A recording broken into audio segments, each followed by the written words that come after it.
Hello and welcome to Entrepreneurship and Art. My name is Dan Cervantes and this is the Music Industry Swipe File. This week we're going to look at how distributors advertise to artists. And by distributors I mean companies that help artists get their music up on Spotify, Apple Music, etc. We'll get deeper into that in a minute, but before that I want to talk about return on ad spend. Return on ad spend, commonly referred to as ROAS, is a way to measure the financial return that you receive as a result of your advertising.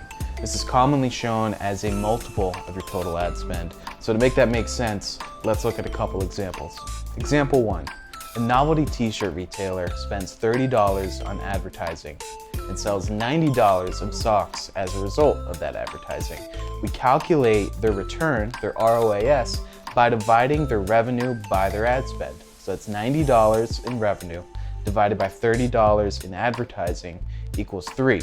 So their return on ad spend is 3, or I would say they're seeing a 3x return on their ad spend, which is super profitable. The advertising is profitable and they should do it all day. For every dollar they spend, they get $3 back. All right, what I just said is technically true, but one caveat. A profitable ad spend does not mean, or let's say a positive return on ad spend does not mean a profitable e-commerce business. You have so many other considerations like cost of manufacturing, cost of goods sold, taxes, shipping fees, what your e-commerce store charges you for hosting, the design costs, right? So there's a big difference between having a good ad campaign and having good margin on your business. I'm going to go into this deeper in a future video, blog post, Twitter thread, whatever. But I I felt like it was a disservice to not put this in here. Anyway, back to the video. Let's look at a negative example. A new guitar manufacturer is selling their first guitar line. They put $2,000 into advertising, but only sell one guitar for $1,000. So $1,000 in revenue divided by $2,000 in ad spend is 0.5. Their return on ad spend is 0.5. So this company is losing money when they run ads. So for every dollar that they spend, they're only getting 50 cents back. So this means that they need to change their targeting, creative, or overall strategy, or maybe advertising isn't the way to go. Now let's divert from the traditional return on ad spend definition and look at indirect financial return. In many cases, it makes sense to run an advertising campaign with the goal of raising awareness rather than a direct purchase. This is the case with most advertising campaigns for artists. If I'm an artist and I'm running some ads to send people to Spotify, maybe I'm spending 10 cents to get a single person from Instagram to Spotify. And once they're there, they stream one of my songs. So the revenue that I get is $0.006, right? 0.6 of a cent. So I'm never going to see positive return on ad spend from that. That's a 0.06 ROAS. But I can justify advertising as an artist if my objective is to increase my fan base, raise awareness, build an audience in a way that will allow a higher return in the future, whether that's through merch sales, tickets, or even repeat listens on DSPs. With that in mind, now let's take a look at some of the advertising that distributors are doing and see how they're calculating their return on ad spend.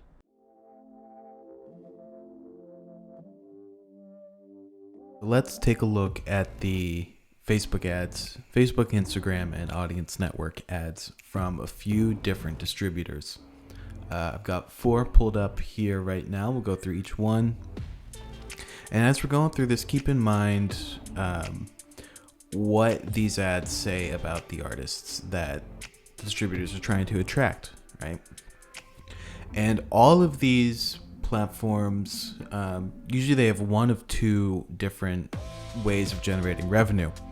One is a subscription, so the artist pays per year, per track, some fixed recurring fee for the ability to distribute music, and generally that means they are not paying any percentage of the income generated from that music to the distributor. So TuneCore has one of those models. The alternate is the distributor takes a flat percentage of the artist's earnings. Generally, that's around 20%. And I think United Masters might be only 10%.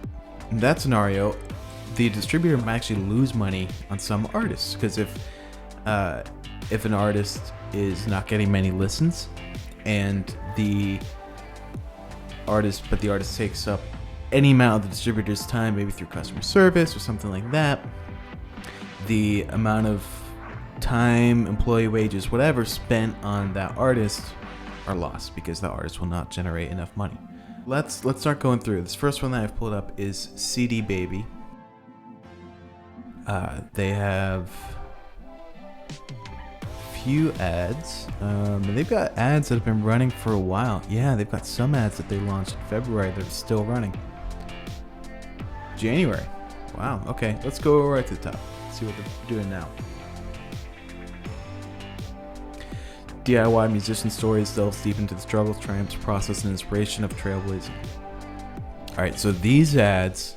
All right, so it looks on Apple Podcasts. So it looks like CD Baby is running a podcast that tells artist stories. That's cool. And they've got two versions of this ad. This one is just a photo, and this one is a video. So this is cool because they're kind of letting the artist speak for themselves. So there's educational and entertainment value for anyone that wants to listen. They're promoting an artist that they work with, which is great. I love seeing companies do that, and we kind of saw that with Spotify in the last episode. And so this checks a lot of boxes for me. They're providing education. It's entertaining. And they're letting the artist speak for themselves, letting the customer do the promotion for them. So yeah, they're paying for the ads, or they're probably paying some amount of the production, but rather than CD Baby saying, we're so great, we do X, Y, and Z, they're letting artists say why CD Baby is so great. So that's very smart. All right, and these other ones. All right, so this looks like a series of educational articles. Getting your songs on Spotify playlist, 50 music promo ideas you can do right now, TikTok guide for musicians, complete music promotion checklist. This is great. This is putting out education as a lead gen. And so and this really applies for any company. If I want to attract whatever audience it is that I want to attract, I want to sell them something, it's hard for me to put out an ad that says buy this, because the question the person seeing the ad today is, why should I buy from you? By doing it this way, providing a solution at no cost that is purely value add. So in this situation, CD Baby is paying to provide value to their target audience, and with the hope that the education they're providing generates them enough brand equity that artists want to use CD Baby for their promotion, or for the distribution rather. Which makes sense. If this is kind of your intro to music marketing and you learned it all from CD Baby, you're going to say, of course I'll go with CD Baby. Going back, this is a little bit more, this is advertising really based around the product and their features, but this copy is interesting. What's holding your music back? Do you need to reach more listeners, earn more money, get more powerful promotion? So right here, they're identifying the problem that they imagine their target audience has. And the second part, just like Aloe Blacc, Ingrid Michaelson, and 750,000 other independent musicians, you can use CD Baby to distribute, monetize, etc. So problem in this first section, and then this is a combination of solution, authority. So they're saying, not only do we do this with a huge amount of success. Aloe Blacc, Ingrid Michaelson, 750,000 other musicians. So this is saying why you should trust us. So this is great copy. This is a good ad. I'm not surprised they've been running it for several months now. And they have this other version, which is a little different. Similar, same top half. Second half, just like Aloe Blacc and Ingrid Michaelson. Yep, same But then they're adding the develop a global fan base on 150 plus platforms. Look your best with a brand's profiles on. Look your best. So this is they're providing a little bit more information about the features here. I'd be curious to hear from them about the difference in these ads. All right, and let's keep going down. Yeah, series of video ads. These are probably focus on awareness. Like this, make sure you're not leaving money on the table. Giving art, so an artist would think, oh, maybe I'm missing out. Maybe there's money I should be collecting, but I'm not because I'm not using CD Baby. Look, it says collect all your royalties worldwide. So this, without actually watching the video, I bet this is about their publishing services. Feature, checklist, same thing, different ads. Cool. So they're covering a pretty wide range of interests and why someone would care. You have these, which look like kind of general artist awareness, interest type things.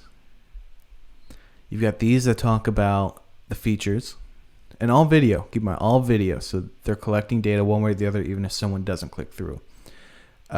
Deeper about the features, and using some kind of authority language. Education, entertainment, letting the artist speak for themselves. So these are great. I love these. Let's go to the next one here. I have TuneCore. All right, this looks like Instagram story ads. So all right, look at this right at the top.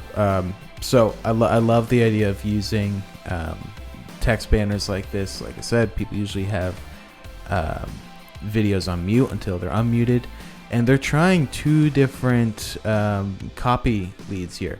Musicians, you are not collecting all of your revenue.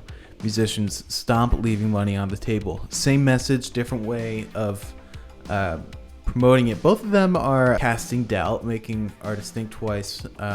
And CD Baby did this as well. The difference here is that this is not posed as a question. This is saying you are not collecting all of your revenue. Stop leaving money on the table, rather than are you leaving money on the table? Are you collecting all of your revenue? It's a little bit more of an aggressive approach. So, all right, let's see what he has to say. A lot of musicians complain that they're broke, but they leave money on the table when it comes to their music career. TuneCore will help you get on the stores like Spotify, Apple Music, TikTok, and you keep 100% of the revenue from your streams. Swipe up now to get started with TuneCore today. That is an interesting ad. Let's look at problem solution results here. The problem he's suggesting is that artists are not collecting all of the money that they are owed. The solution is to use TuneCore to get the music up on different platforms. And to this, I mean, that's a commodity, right? That's what every single distributor does, get the music up on the various DSPs. It seems like the kind of unique, but not quite unique, value prop is that TuneCore is not collecting any royalties. 100% of the revenue goes to the artist, which is great, and that's a great ethos to have. If you've ever heard George, and full disclaimer, George Howard, who is a co-host on the Entrepreneurship and Art podcast with me, he helped found TuneCore. He hasn't been involved in years, but and that was part of their original idea. It's rather than collecting a percentage, we're just going to do an upfront fee and not collect anything on the back end. But if you're an artist that is not generating any revenue, that, I don't know, $30 a year, more, $100 a year that you're paying is way more than you're actually making. So by paying an upfront fee, you are actually giving TuneCore, it could be 110% of your royalties. But if you have millions of streams and you're making, something like, let's say $30,000 a year, and you're only paying $100 to distribute it, wow, what a deal, right? So that's something you should keep in mind. How many streams are you getting? And what should that translate to in royalties, that makes it very easy for you to figure out, should I be paying up front because I'm making so much money that giving up 20% or 10% of my streaming revenue, well, let's say it this way. If 10% of my streaming revenue is more than TuneCore's fees, then I should go with TuneCore. If 10% of my revenue is less than TuneCore's fees, I should go with a place that takes back end rather than the upfront fee, right? So for a company that takes a 10% or 20% commission, they only win if you win. And as a small artist, that's a really important thing to keep in mind. All right, let's scroll down. Record your music, sell your music, and get paid through TuneCore. See how you can do it all. I don't love the copy. I'm not learning anything. I'm not learning about why I should go with TuneCore. What's very different about TuneCore's ads compared to CD Baby's is that, one, TuneCore is using hip hop music and a black artist, whereas CD Baby was very kind of indie folk rock, and frankly, a lot of white artists. This is going to be most appealing to people that make hip hop music, people that are black, or people of color. So it's great that there's kind of this type of representation. And this is interesting. This third version of the ad is in Spanish, so they're targeting Spanish-speaking people as well. Okay, here, this is cool. Let's see what this is. Man, like I told you before, man, we can put our music online and keep all the money, like 100%. We got that program TuneCore. You put on iTunes, Spotify, and all that stuff. So, yeah, man, let's just go put the project on there, and we get to keep all this money. You know what I mean? Go ahead and swipe up so you know what they're talking about. They're doing a very kind of casual video format, which I really like, both with this one and this. I mean, they both look like they're kind of filmed on someone's phone, right? Which they probably were.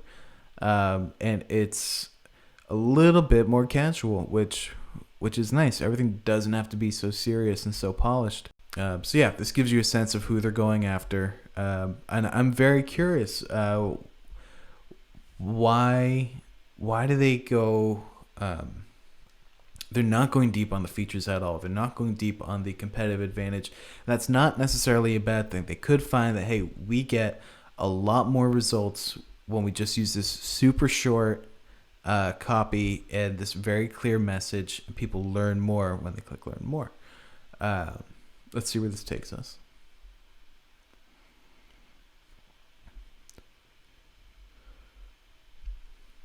Step by step, do it. Distribution process, exclusive opportunities, our stores, success stories. This is great. Let the artists speak for themselves. You know, show, don't tell. No barriers to your career. That guy looks a little close to the microphone, in my opinion. This is where I'm a little confused. This artist services from vinyl pressing to social media support. We offer a wide range of services to help you before and after you distribute. It seems to me that TuneCore is so overly focused on just worldwide distribution, keeping 100% of your sales, which is great, but that's the commodity aspect. Everyone is doing that. But whatever is in this artist services section, that's your opportunity to differentiate themselves. Next platform is Distrokid. All right, so this right off the bat looks like a bunch of different artists. I recognize Mary Spender. Distrokid makes it easy to automatically split earnings with your collaborators, producers, bandmates, and more. Hi, my name is Mary Spender, and I want to tell you about Teams from Distrokid. Teams helps you pay your collaborators automatically. You can route any percentage of earnings from any one of your tracks to anyone you want, whether that's your bandmates, the producer, your manager, or anyone else that helped you make your music. Distrokid will pay them directly, so you don't have to think about it.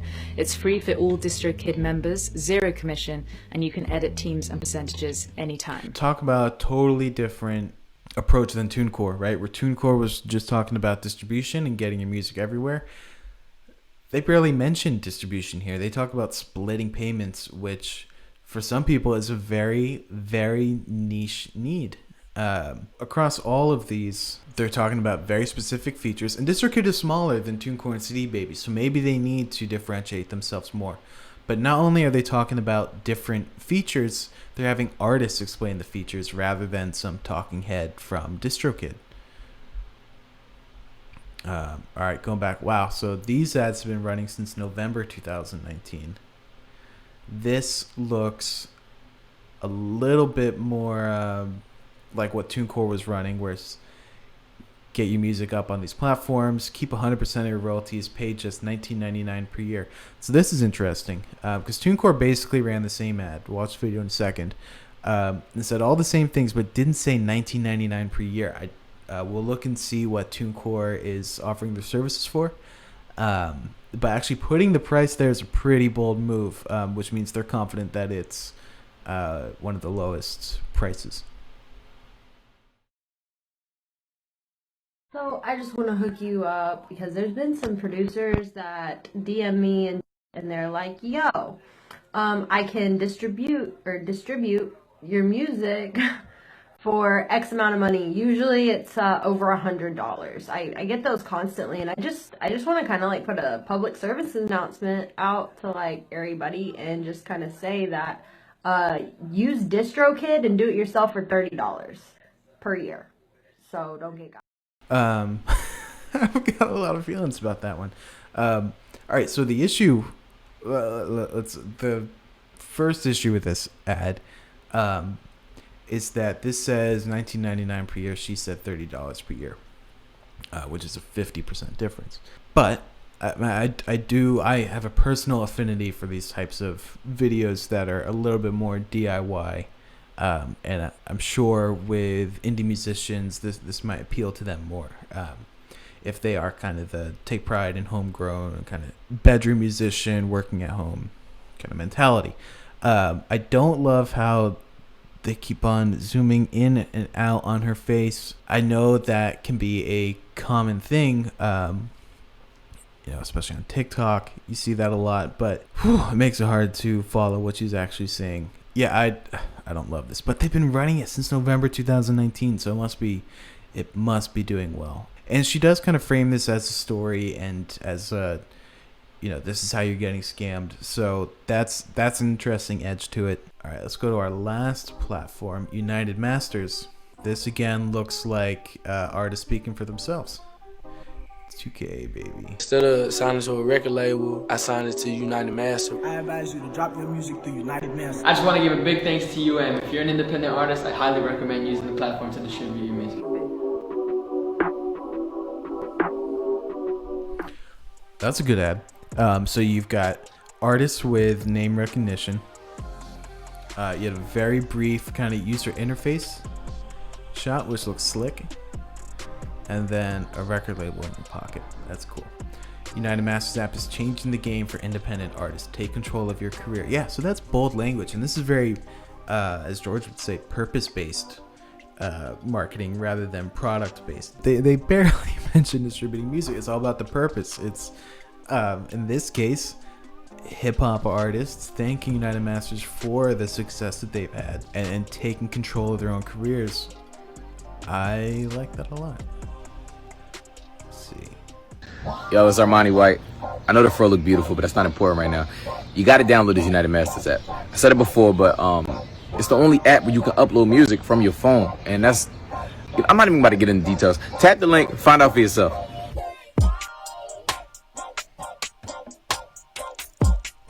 I think this one too, especially with them wearing a mask. The only app where you can upload music from your phone, and I think what's kind of the subtext here is kind of United Masters is the only distribution company that gets you, right? The fact that no other platform lets you upload music from your phone.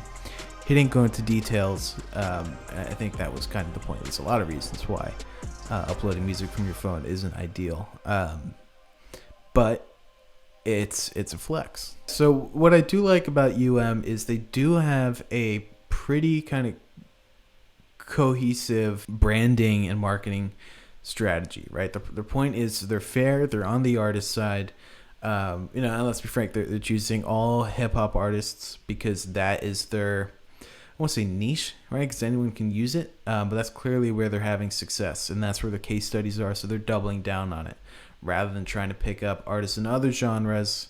They know there's more hip hop artists to work with, so why not be the destination? All right, that's all for this episode. If you made it this far, thank you for watching the entire thing. Make sure you subscribe, follow along, check out our website, entrepreneurshipandart.com. Podcast, blog, all the stuff. Links are in the description, and see you next time.